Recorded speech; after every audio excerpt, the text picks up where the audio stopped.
Pointer and a clicker, that's what I need. Pointers and clickers, and I need my...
okay.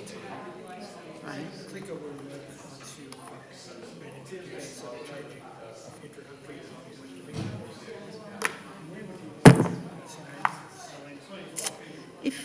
If it can be viewed by the... Yeah, probably a little bit nearer, yeah.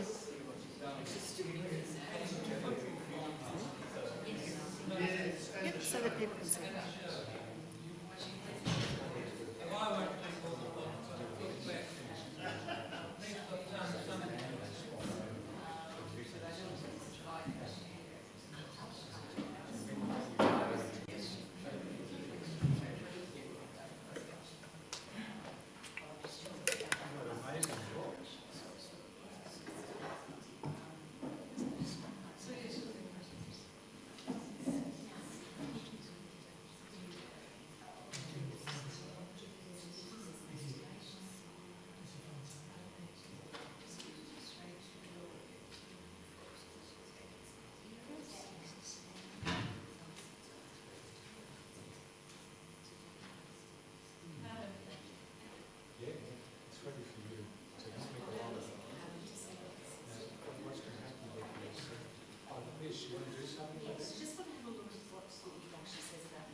Good evening, everybody, and welcome.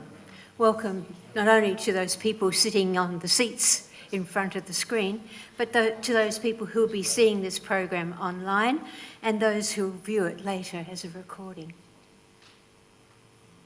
And we're all here to look forward to the leadership of Vicky. But let's begin by acknowledging the truth of where we meet, who we are, and the history of this land. We meet tonight on the land of the Kaurna people. This is Kaurna country, cared for and responded to by Kaurna clans for thousands of years. We represent the second people, the recent arrivals who've lived and prospered here at the expense of the flourishing of the original people.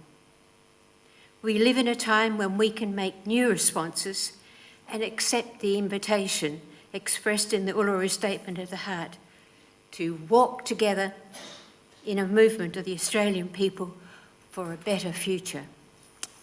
May it be so. Tonight we are pleased and honoured to have Vicky Balabansky and Peter, her husband, both with us. As you saw from the biography, dear me, you didn't. Did you have a chance to read it?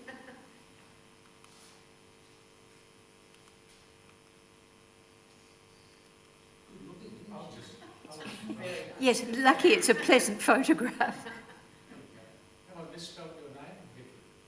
Have we on there? No, can you move on? Yep. Thank you. Keep reading as I chatter.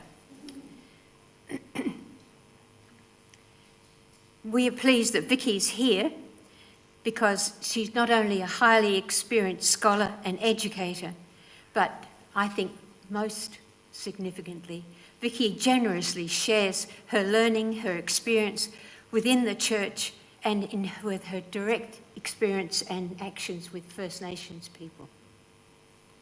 Vicky, we're eager to hear what you have to say to us tonight. And the format is a familiar one, that Vicky will speak And at the conclusion, there will be time for questions. And after the questions and answers, we are invited to share in supper together. Sometime during that period of this evening, would you please take an evaluation sheet and show your responses on it? It's very helpful in terms of planning for next year, and we appreciate your effort. And now we hand over to Vicky.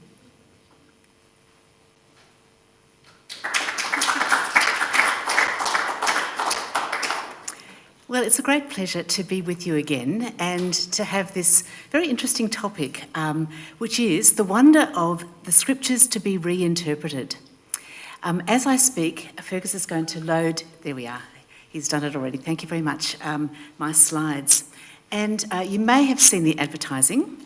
I posed the question, surely everything that could be said about the Bible has already been said? But then I reply to my rhetorical question, no, in fact, that's not the case.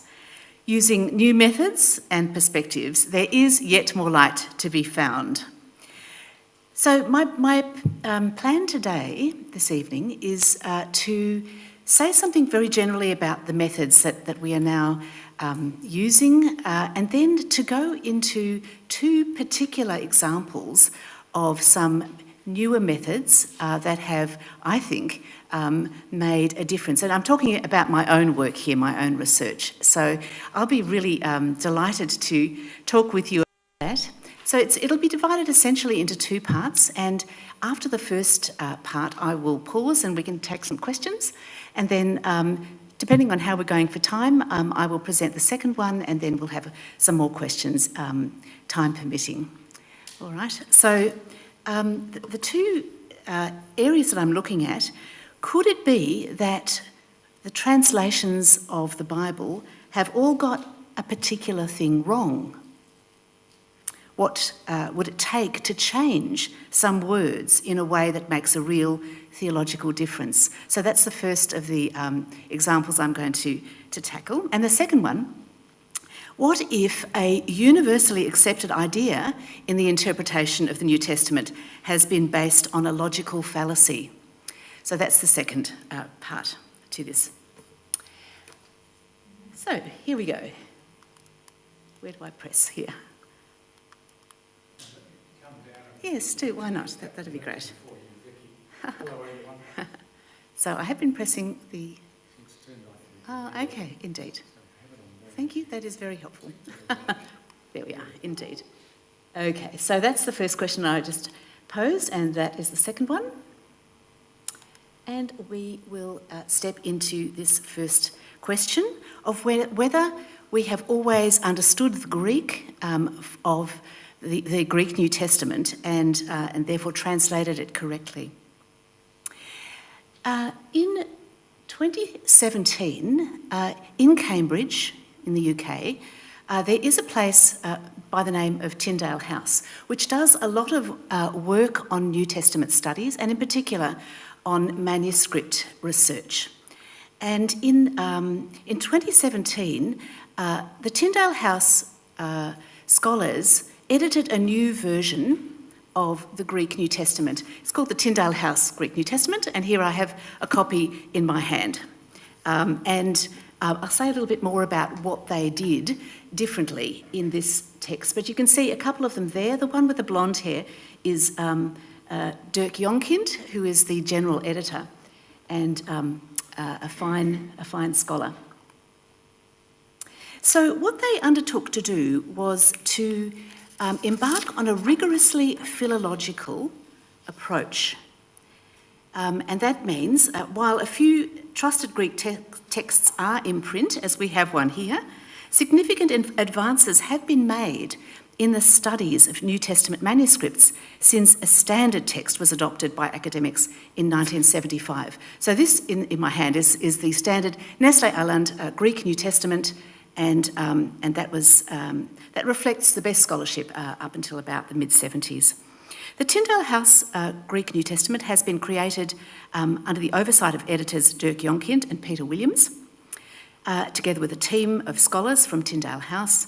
they have taken a rigorously philological approach to re-evaluating the standard text, re-examining spelling and paragraph decisions, as well as allowing more recent discoveries related to scribal habits to inform editorial decisions. So you'd think, well, surely everybody has had these manuscripts available to them and perhaps all the work had been already done. But no, in fact, Dirk did his PhD in aspects of Sinaiticus, which is the facsimile that we have here. And so he's headed up this team.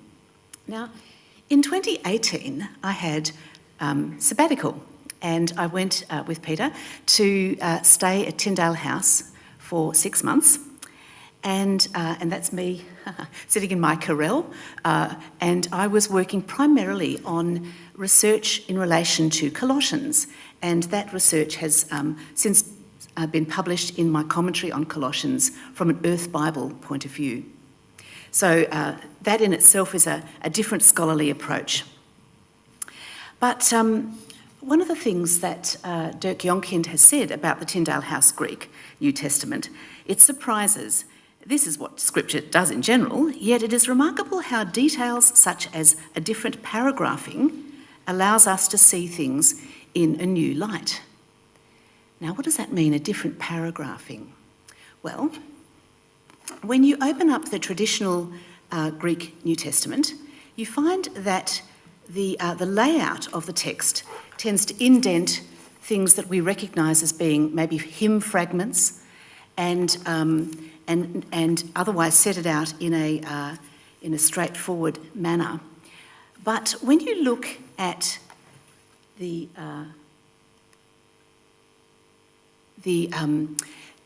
layout of the Greek New Testament in the Tyndale version, it looks really different, and I'll show you a photo of that in a moment.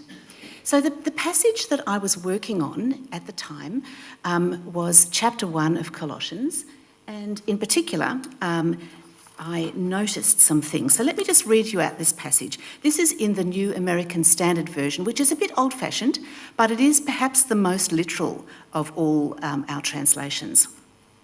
So it says, "And although you were formerly alienated and hostile in mind, engaged in evil deeds, yet he has now reconciled you in his fleshly body through death, in order to present you before him holy and blameless and beyond reproach, if indeed you continue in the faith, firmly established and steadfast, and not moved away from the hope of the gospel that you have heard, which was proclaimed in all creation under heaven, and of which I, Paul, was made a minister."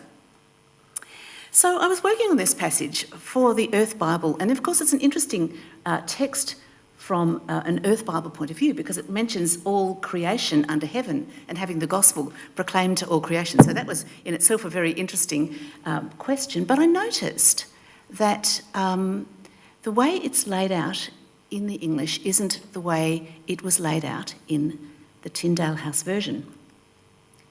In particular, those words in red, "if indeed you continue." And I thought to myself, those particular words seem to follow on directly from verse 22, and yet in the Tyndale House version, there is in fact a new paragraph that begins there. And the key words here in the Greek, ege epimenete te piste. Now, I know some of you have studied Greek. I don't expect you to remember much of it, but you might remember the word a meaning if. And so it looks as though if indeed is the meaning of that, if indeed you continue in the faith. Or I wondered, could it mean something different from that? So there were 3 prompts or reasons that led me to wonder whether in fact we hadn't got the translation correct. And the first of these prompts, of course, as I've mentioned, is the Tyndale House Bible. The edition emphasises, as I said, the importance of examining the divisions found in the ancient manuscripts. And it's a relatively novel approach. People haven't done this very much. And so in 2017, this was news to me, that the paragraphs in English version are really different from the paragraphs in the Greek. And so when you look carefully at the paragraphs, you can see how early Christians might have read and interpreted the text differently from the way we do. And as it says there was a gap between verses 22 and 23, which really doesn't work in the English. Now, there is the traditional layout of the Nestle Aland, this one here. And you can see, vaguely, let me just point here, that there is here verse 15 through to 20, and you might recall that the famous hymn in Colossians is verses 15 to 20. So what they've done in this edition of the Greek New Testament is to lay it out in a way that shows that what we believe to be a hymn incorporated into this letter in a very clear way, which on one level is a helpful thing, but it doesn't actually reflect what the ancient manuscripts did at all. And when you look at then 21, whoops, I didn't mean to do that, go back here. This is 21, and then through to 22 and 23. 21, 22 and 23 are all one paragraph. No gap, no paragraph. The 23 runs directly on from 22. So that's the standard way in which the manuscripts show essentially what we already see in the English, if you like.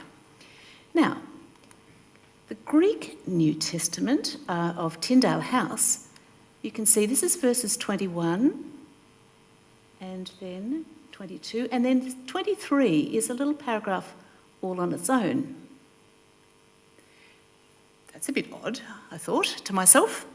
And so what does this mean? Anyway, then what I did was then to go back to the most ancient manuscripts and have a look at why they are saying that there is a separate little paragraph there and what that could mean. So this is the very earliest manuscript that we have, P46, the Chester Beatty Papyrus. And if you look very carefully here, you can't see it very well, but agay is there, those two little words that we're looking at in particular. Now, you might say, well, that's not a very big gap before that. It doesn't look like a different paragraph. Of course, this manuscript doesn't have any paragraphs, and it doesn't have any gaps between words either. In the ancient world, papyrus was very expensive, and you just kept writing, and you didn't make breaks unless you were, no, you just didn't. In the earliest time, you didn't do that. So in fact, there is a break there, a gap with no letters, and when you compare all the other letters of all these different words, that's actually noticeable, right? So that's the first of the manuscripts to look at. In itself, not necessarily proof of anything, but interesting. Then the next one is the Sinaiticus manuscript, which is the facsimile that I have brought along tonight. And you might like afterwards to come and have a look. It is a very beautiful manuscript. And this one, here we are.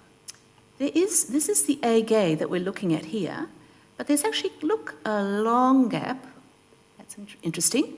And there's a little bit of a sticking out, which is called an ekthesis.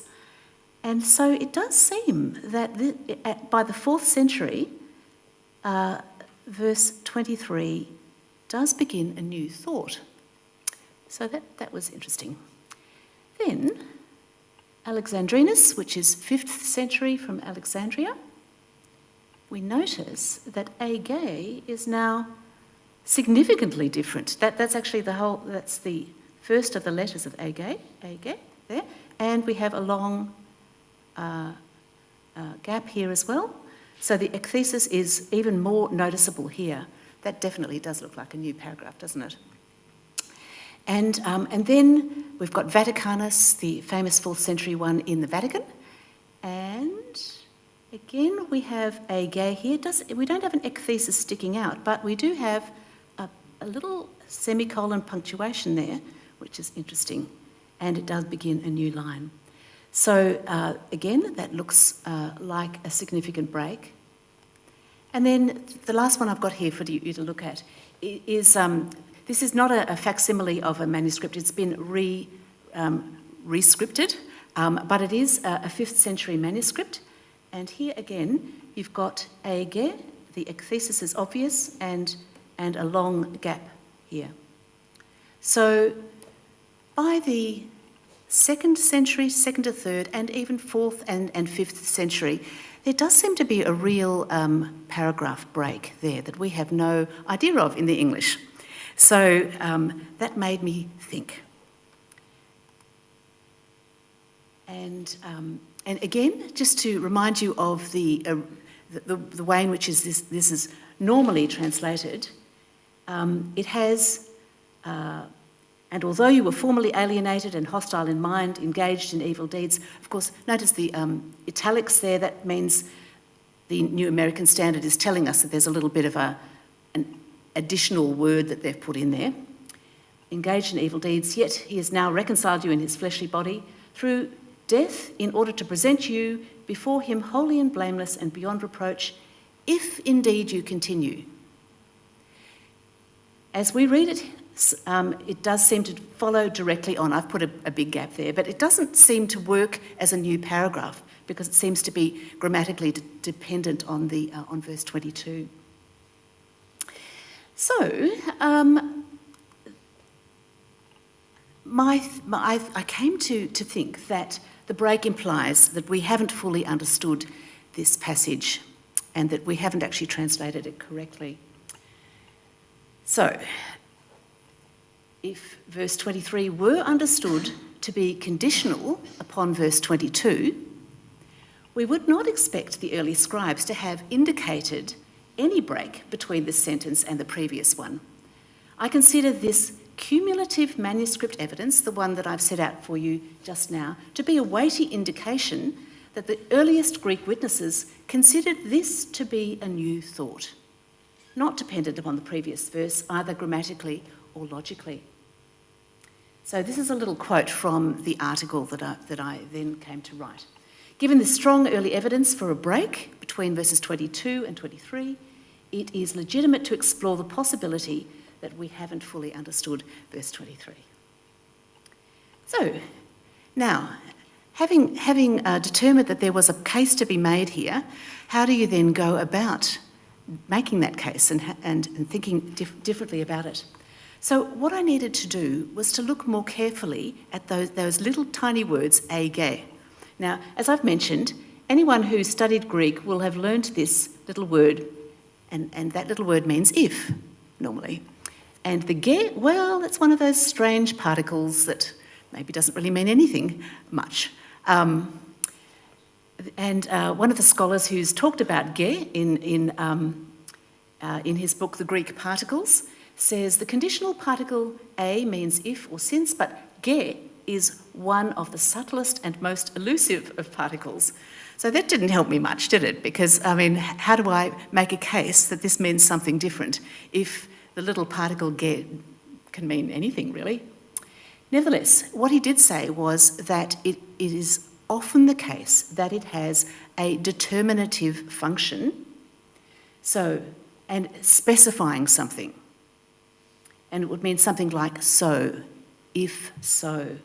Then, if that's the case, ege would mean if this is so, or since this is so. And that, of course, could begin a new paragraph, since this is so, ... rather than following on from the previous. It opens up a new thought. Now, the third prompt that I needed to make a case that this should be translated differently was the fact of the verb being ambiguous. Now, those of you who've studied your Greek may remember that, generally speaking, you can tell from the form of the verb a great deal of information. However, this particular verb, epimenete, can be taken to be indicative, meaning continue, you continue. However, the form can also be imperative, meaning a command, continue.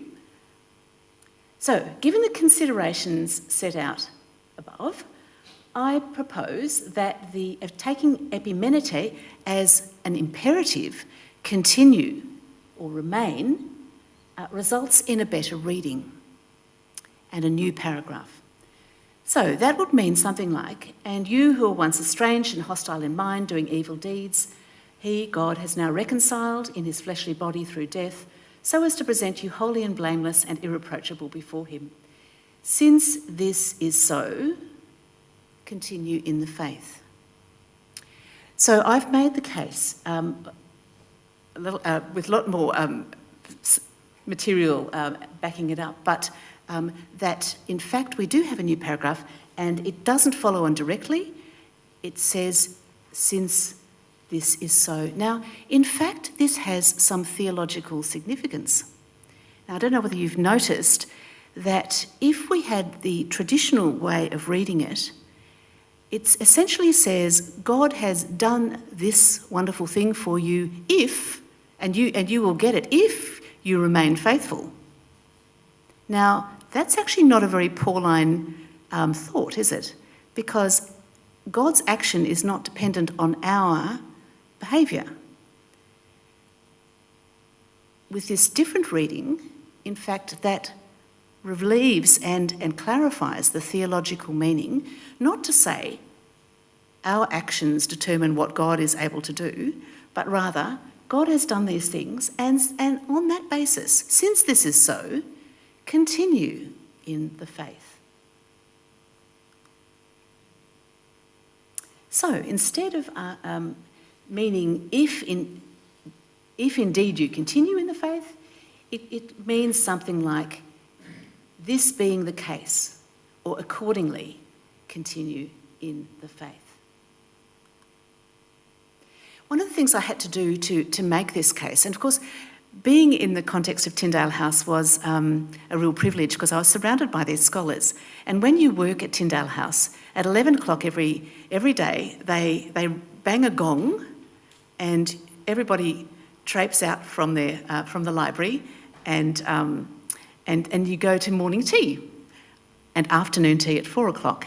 And you stand around and you talk with scholars and you say, look, this is what I'm working on. And these are the things that are worrying me. And of course, I was surrounded by people who know a lot about manuscripts. So I was able to say, look, I'm struggling with this. I think this is really a significant thing, but I don't know how to argue it. So I had a lot of support to build this case.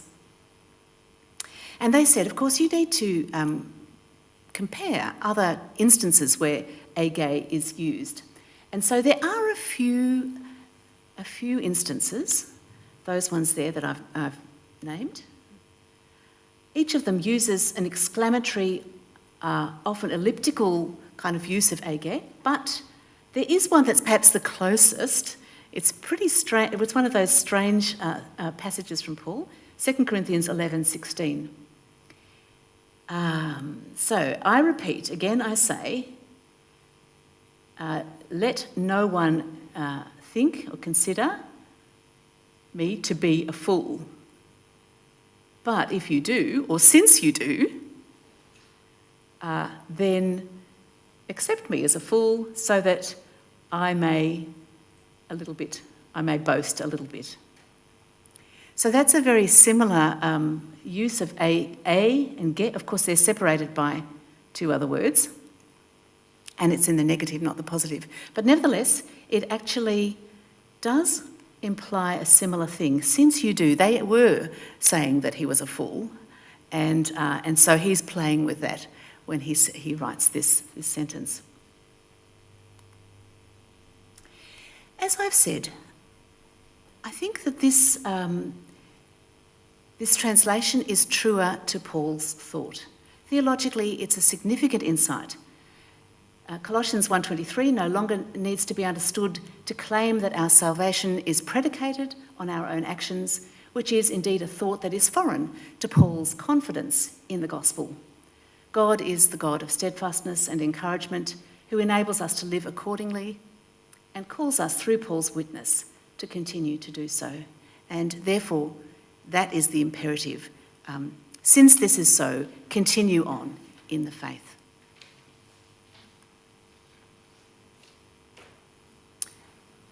Yes, and so I have proposed that this is a better reading, and it's interesting, it's probably this article is open access, which of course means anybody on the internet can access the Tyndale House Journal, which is where it was published. And so it is actually probably my publication that's receives the most hits as people, because there are a lot of people that are interested in, I guess, in the translation of the Bible, and so it's very, and of course there are programs that tell me that sort of thing. So I find that a encouraging reality. And so that is the opening of the article there, which is called Colossians 1:23, a case for translating epimenete, continue, as imperative, not indicative, and that was published in 2019. So that's the first of the presentations that I wanted to make, but let me pause there for you to comment, ask questions. Of course, it is a very tiny little piece of scholarship, but it is different. It is, I think, a new contribution. Are there any comments? Yes. Excuse me. Sure. For the sake of the recording. Yes, of course. Get the mic. Right. Ah, good. Clearly, loudly, and boldly into Yes. everyone's voice. I'm giving instructions and getting instructions. Thank you. Thank you, Vicky. Is this okay? Is this okay? Yes, it is, yeah. Perfect. So, I think you've made a good case. I'd like to have a look at the article. I'm not a scholar, not in that way anyway, your way. But I keep wondering, these gaps keep reappearing and sometimes widening. There could be an imitation copying thing going on there, but then you've cited other texts from different other epistles or whatever. But nevertheless, are we still not getting necessarily, say the Gospels we're talking about now, the words of Jesus, but rather the interpretation of the theologian, writer, interpreter of those words, if indeed we have the exact words anyway, because the words were chosen and reorganised theologically. So are we getting more in this exposition of yours, which I think is wonderful, more of the theologian, gospel writer than the words of Jesus? What do you think?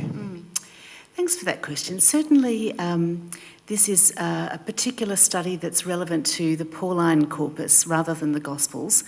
And certainly in the Gospels, we have the words of Jesus embedded in the testimony of each of those Gospel writers and shaped in that way. So there's a lot of research that's done to look into what could be the most plausible bedrock of Jesus' own words, and you know, where there are pieces of evidence to show that it's the gospel writer's words rather than Jesus' own words.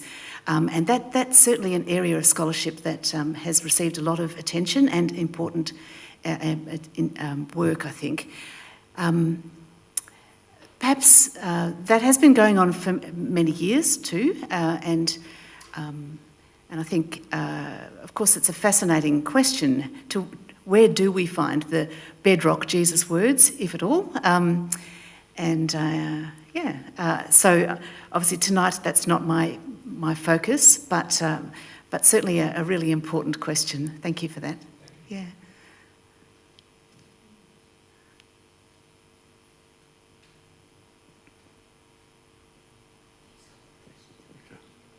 Have you looked at the lectionary texts of the epistles to see whether the paragraphing is different from the Nestle-Aland?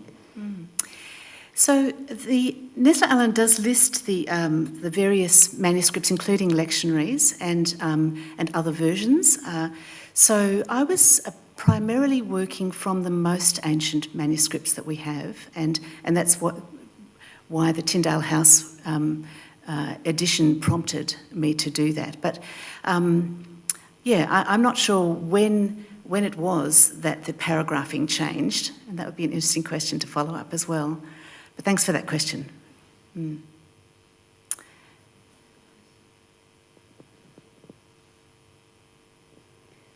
I think this is very exciting because it takes that terrible burden away from people to have to earn their salvation. And it also, I guess, makes clear that we accept the faith. We don't have to earn it. And I think that is really important message to get across to our ministers and our preachers, and because it puts people off that earning business. Yes, yes, absolutely. I think fundamental to the gospel is that it is a gift of grace, and that we receive it and we respond, but we don't earn it. And I think so. For me, that was one of the exciting things about this discovery, and I think one of the things that I hope in years to come that may change. The translations that we use, but that will take some time. This is only relatively recent discovery, but yeah, we'll see how that goes. Were you the only woman scholar? Oh, no. There are at Tyndale House. Look, Tyndale House right at the moment is being redeveloped, so I'm not sure exactly how it all is going at the moment. I think they've pulled down the old carrels and they're rebuilding and things. But no, there were other scholars, but it was fairly male, and certainly the scholars working on manuscripts often tend to be men. But anyway, but they were very helpful men too. Yeah. So really exciting work. Thank you. Thank you for sharing it with us. There've been a couple of new New Testament translations. I'm thinking of David Bentley Hart and also N.T. Wright. And I'm just wondering what they've done with this passage, if you've looked. Look, I haven't gone through to see specifically the more contemporary translations. Most of them would not necessarily yet have seen the argument for this, but those who have seen it, I think, are disposed to take it seriously, not only because I think I've made a reasonably good case with the help of the other scholars, but also because theologically it works better.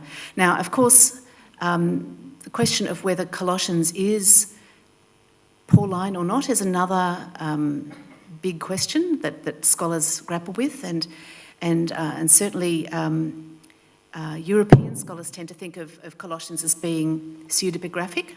And in my next little piece, I will talk a little bit more about that. But even so, my position is that Paul didn't write Colossians, but Paul was still alive, and that Timothy, who is the co-author listed on Colossians, is in fact the author, and Paul is still alive, but not the author. And that's another whole piece of scholarship that I'd have to argue the case for, but that's where I stand on that. Thank you. Over here? Yeah.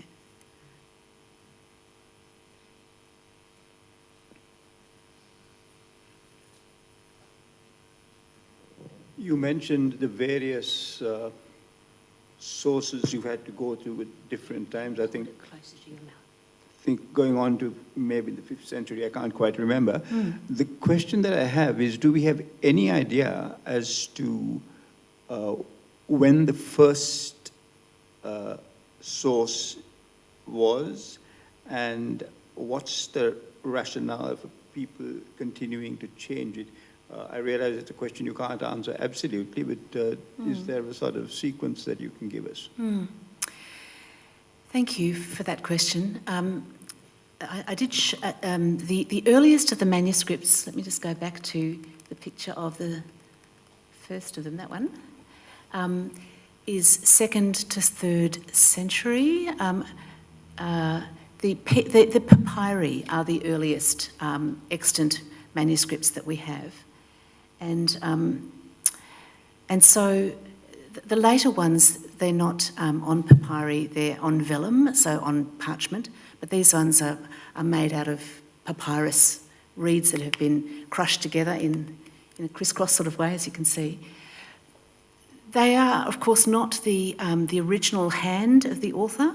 We don't have any extant manuscripts that are the actual orthograph of Paul or Timothy, but these are very early, and in fact we are well served by early manuscripts in comparison to most other ancient writings. We have essentially hundreds of manuscripts where, you know, there might only be one or two for other ancient writings. So it is possible that we may find some more in the future, and if we were to find them, they would probably be found in the Judean desert or in Egypt, because of the very dry conditions which preserve manuscripts in a way that most other places don't. So I'm not sure whether that answers your question. We don't have the original, the very original, the most original where the scribes first wrote them. Mm. Partially answers it. The question is, why would people who were trying to to write what they had seen, I presume because there was no printing, it had to be made more available. Why would they be changing things? Is there any insight into Yes. this? Oh, no, that's a whole field of scholarship in itself. Scribes would copy manuscripts, or some manuscripts would be read out loud, and they would as a group write them, but mostly it was copying. Sometimes they would, their eye would jump over from one similar word to another, and so they would leave something out, and then they would notice it and go back and write it in the margin. And then later scribes, a manuscript normally would last about 40 years, so about a generation, and so the next scribes who would be writing them would come along and say, oh, there's something in the margin, perhaps that's not original, or they might make themselves a note, and that could be then reincorporated into the next manuscript. So it's a very complex area of study, and again, one that I'm not a particular expert in, but we do have some experts. There's an Australian scholar by the name of Peter Head, whom I recently saw. There was an international New Testament conference in Melbourne a few weeks ago, and Peter Head, who's an Australian but lives in Cambridge, was there, and he was presenting a paper. So there are people that work on that very question of how the scribes worked and how they occasionally made mistakes, and how textual critics need to reflect on what is the most plausible original version, which explains the kind of tree of manuscripts that then sort of the forks and trajectories from that original manuscript. That's how they work it out. Mm. Thank you.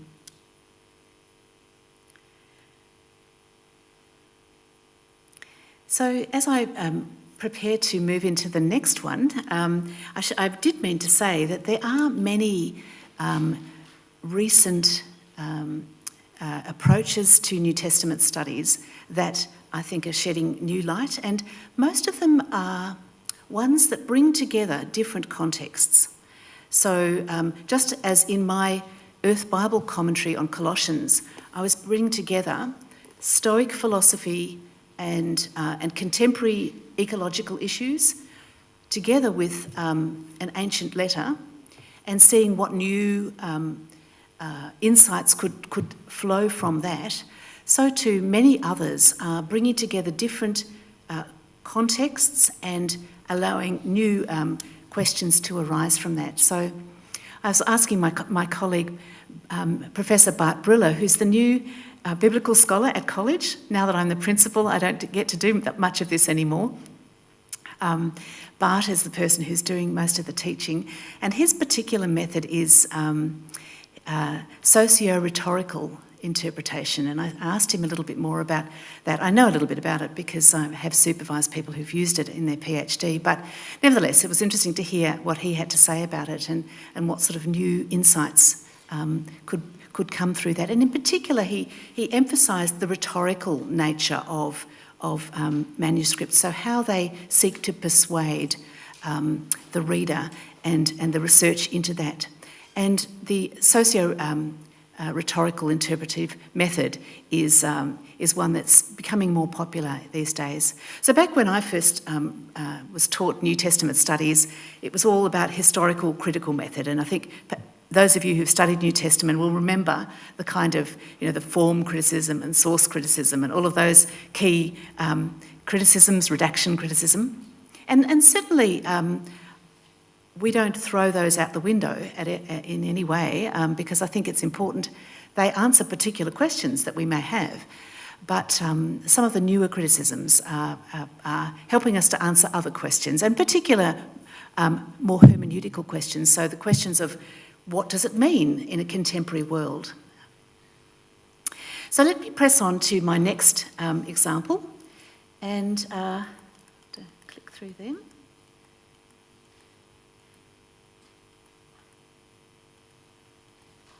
So this example is to do with the letter to Philemon. The letter to Philemon, as you will recall, is a wonderful little gem of a letter. And when I teach Paul, I actually begin here because it gives a little insight into a very engaging version of Paul. We might think of Paul and we might think, Paul is a bit of a misogynist or somebody that we wouldn't like to hang out with if we were in the same room with him. But the letter to Philemon is a wonderful little gem of a letter and a great place as an entry point into Pauline studies. Now, Philemon is also a letter that's important to Colossians, and I'll explain why in a minute, which is why I came to write this particular argument. And I posed at the beginning the question, what if a universally accepted idea in the interpretation of the New Testament has been based on a logical fallacy? And so I actually argue in this particular paper that there is such a thing, namely, it's almost universally accepted that Philemon and Aphia and the house church is based in Colossae. It's nowhere indicated in the letter. It doesn't say that that's where they live, but it's based on the significant parallels between Philemon and the letter to the Colossians. I'll show you a little bit about that in a minute.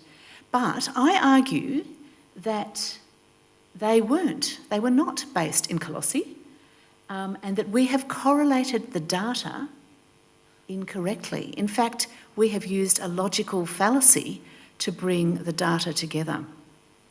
So, now, I know you can't really see this, it's a bit hard to see, but what I've done is to try and line up the letter to Philemon and the letter to the Colossians. So there's two columns. This one is Philemon, this one's Colossians.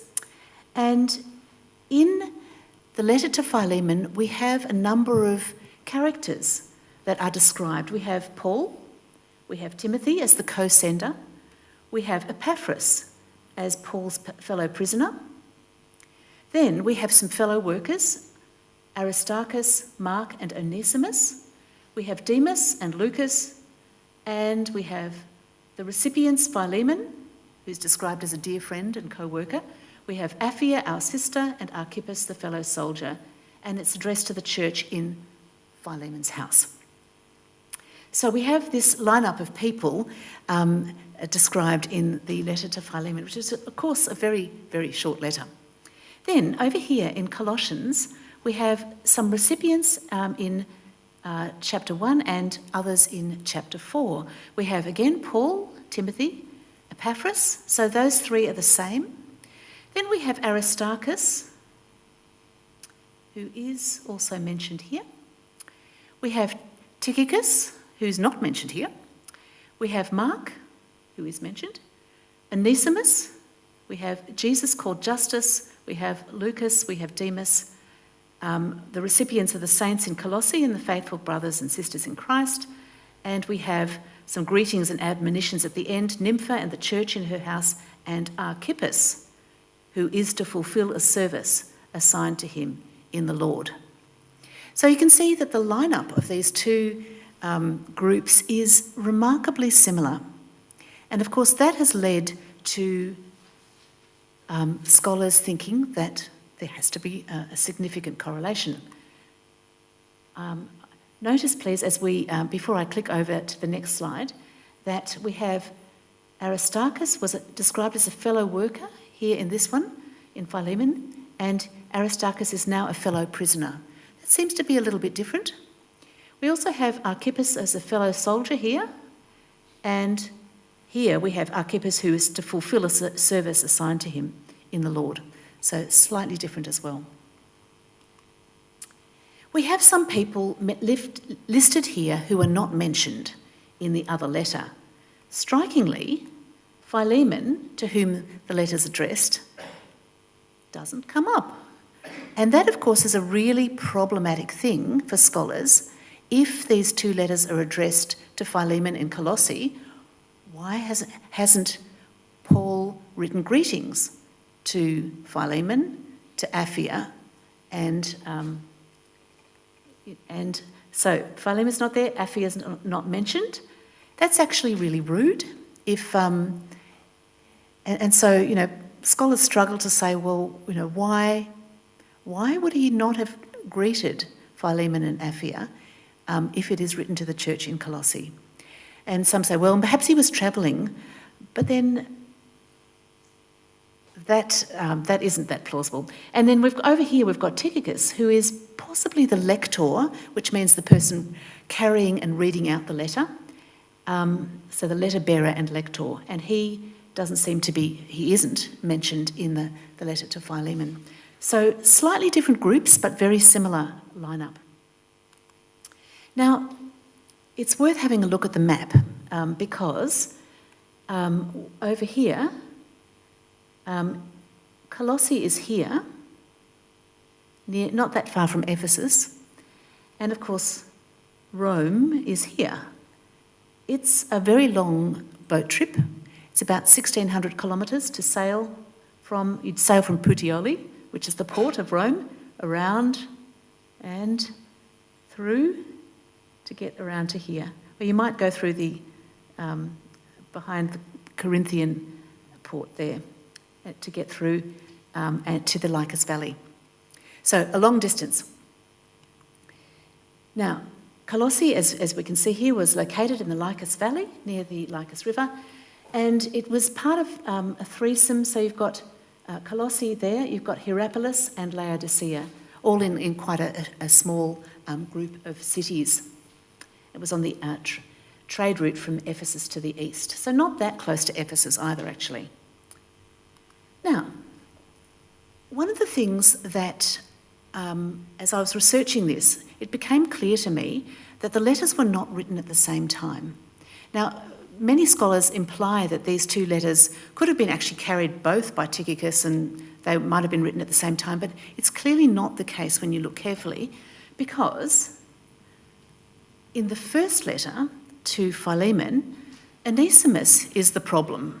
Onesimus has disappeared and he's ended up with Paul, and Paul is now writing back to Philemon to say, I have your slave with me and he's become my dear son, and I am writing to you and I want you to look after him, possibly even manumit him, so free him from being a slave. And so the whole question around Onesimus is not resolved in the letter to Philemon. In the letter to the Colossians, on the other hand, Onesimus is named as a fellow servant, and he's actually one of the letter bearers. So now he has become a trusted colleague to Tychicus and to Paul. So clearly there is an earlier and a later letter that we're dealing with here.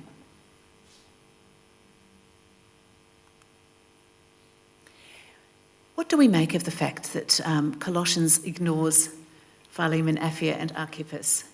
It suggests to me that there must be a better way of correlating the data between these two letters. And of course the question of distance. As we've seen on the map, it's a very long way, particularly if clearly Paul is imprisoned in Philemon and in Colossians. Where was he imprisoned? Well, that's the question. If it was in Rome, there was this long, 1,600-kilometre trip to get from Rome or Puteoli through to Colossae.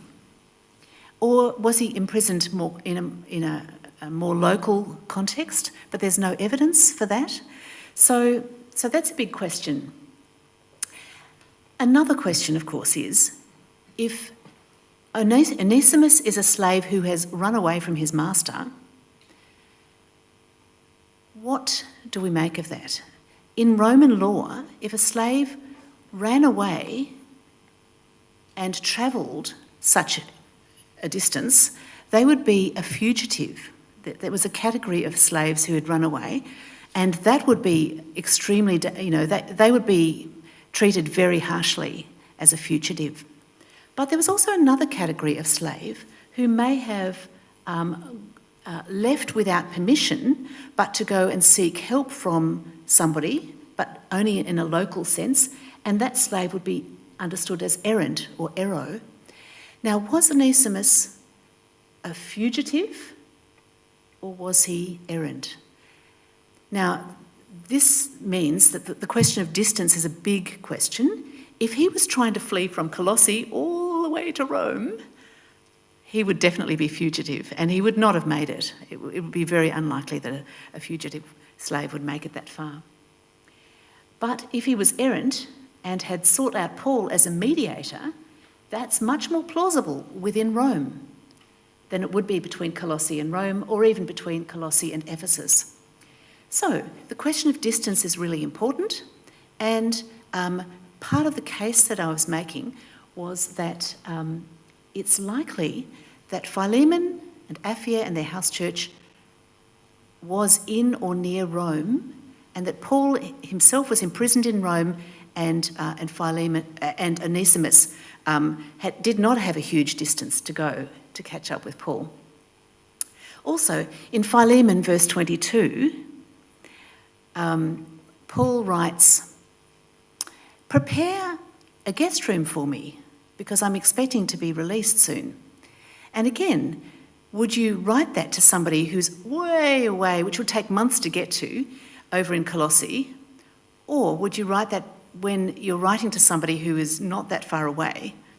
And again, that's, I think, an important indication not to place Philemon and Apphia and the house church in Colossae. Now, I said that there was a logical fallacy, and let me just try and explain what I mean by that. So, these are the steps of logical, the logical argument. A, in Philemon, Archippus is in the same location as Philemon.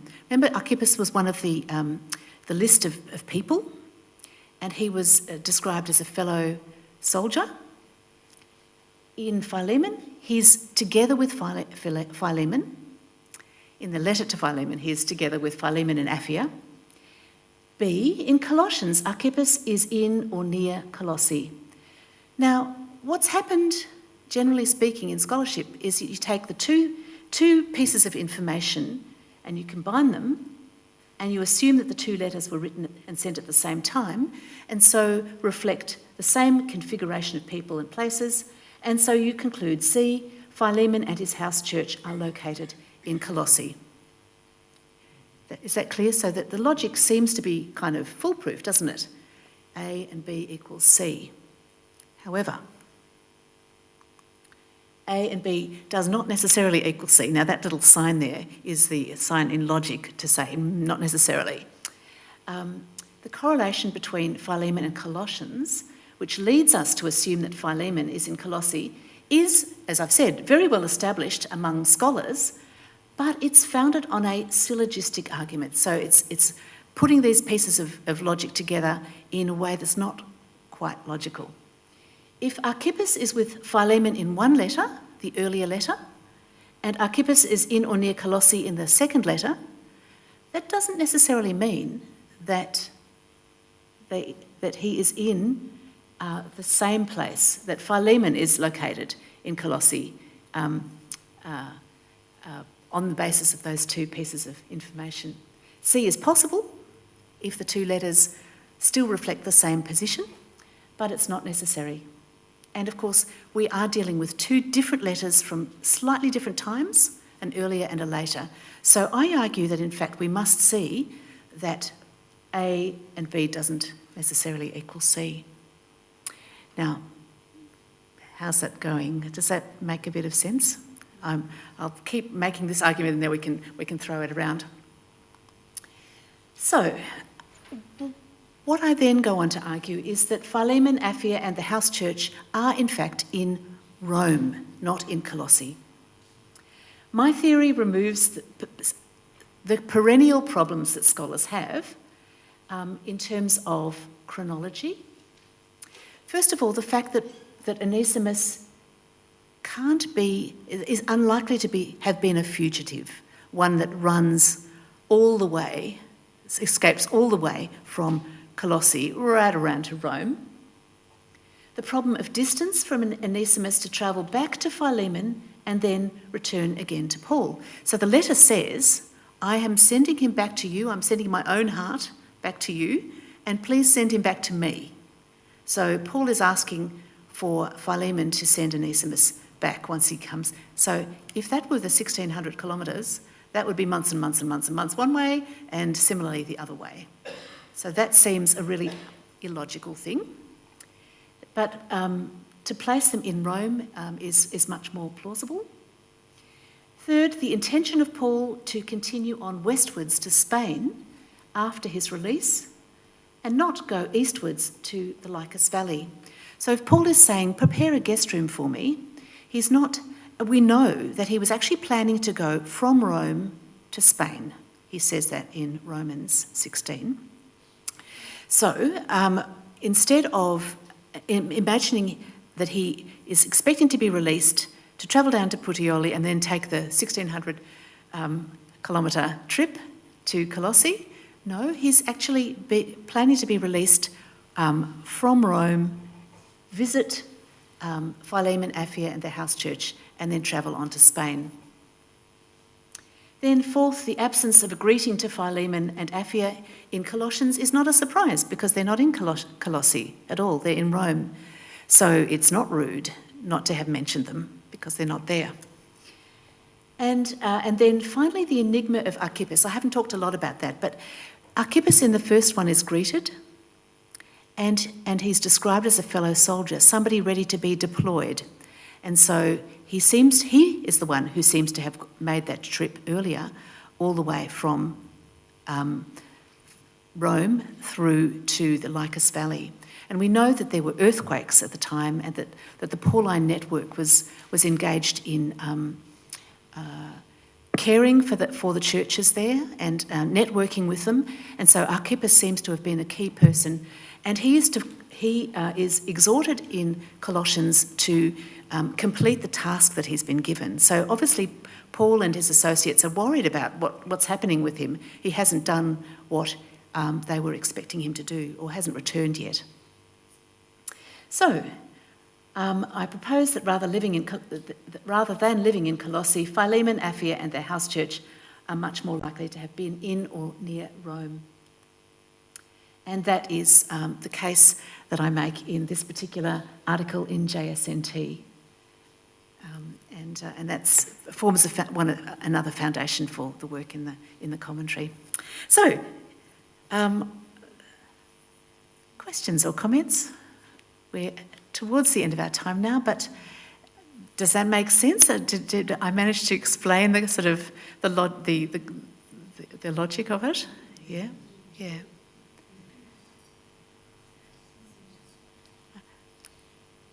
Any other comments that you'd like to make? Oh yeah, please. Yeah. We can help you. Yes, thank you again. I think it's very coherent and conclusive, but who would I to say? But it's wonderful. But I have read that later, I won't call them scholars necessarily, people who got hold of these letters had an interest in politics, popped a few names into places in these, and we're not talking about the Gospels now, because it was politically secure for them in some sort of payback to them, or a sense of democracy, to pop a few names here and there to make things complete from their perspective. I don't think it applies to what you're saying, but I just mention it anyway. No, that's an interesting comment. Thank you for that. It is possible, if Colossians is a full pseudepigraphy, like if it is not written by Paul and Timothy but by somebody else, it's possible that that person could have come and collected the names from Philemon and put them into this letter. And but then it's very hard to find a context in which that would actually have worked. And why are the names both so similar and so different? And why not mention Philemon then? Because that would be the very obvious one to include in the list. So certainly people have pondered that question, and others have come to different conclusions. But because I take Colossians as semi-pseudepigraphic, that is to say, it claims to be written by Paul, but its superscription says Paul and Timothy, and so I do think that that it reflects a context in which Paul and his co-workers were seeking to network the Pauline churches, and so Timothy was the one who drafted this letter, in my opinion. But thanks for that comment. Are there any other ones before we finish? Yes, please.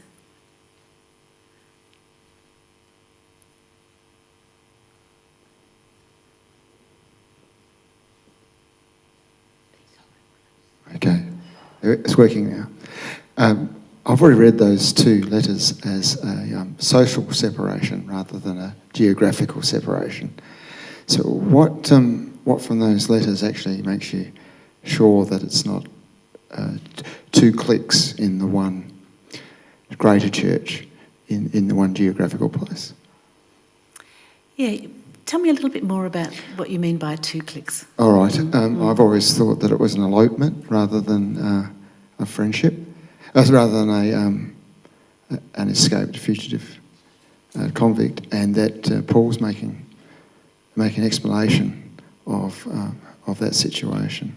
So we're talking about Philemon now, and Onesimus, and why he escaped. So basically, you've got one group of parishioners who are comfortable with homosexuality, and one group of parishioners who aren't comfortable with homosexuality. Yeah. It reflects what we have today in our church, and that's why I always thought those two letters were very significant for the current situation we have here in South Australia. Yeah, thanks for that comment. Yeah, I'm not sure whether that would make a lot of difference to the correlation between the letters that I'm arguing for and the location of Philemon. I mean, that could be the case whether or not he was in Colossae or in Rome. But I'll have to think more about that, and thank you for that comment. Yeah, it's helpful. So, I think we're almost at the end of our time. I guess what I'm hoping that you'll take away from tonight is that there's lots of scope for careful work in biblical scholarship still, and that it does make a difference to how we read, and looking to examine things closely, have the tools to be able to examine them, and to find new ways of bringing that data together, so that that we can read in a more inclusive way. And I think that that's a really important aspect of scholarship, and allow the questions that arise from our own context to shape some of the questions that we grapple with in New Testament studies. So thank you very much for having me this evening.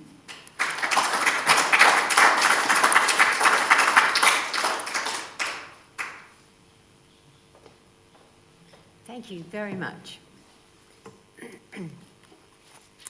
Before we move to supper, I'd like to remind you that the next occasion together here, which is on the 3rd of October, is from Dr. Rosemary DeVers, and she'll be speaking on the journey of decolonisation, a personal reflection.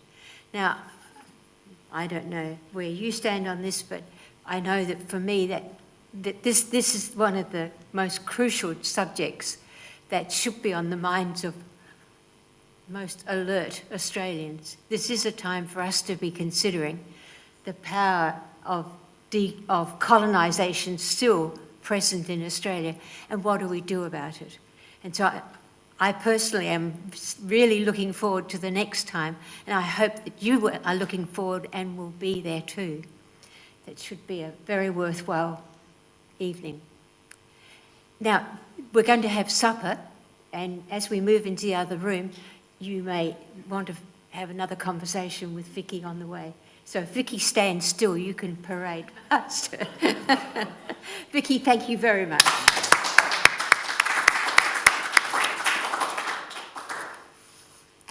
And if you could fill out the evaluation forms, that would be most helpful. Thank you.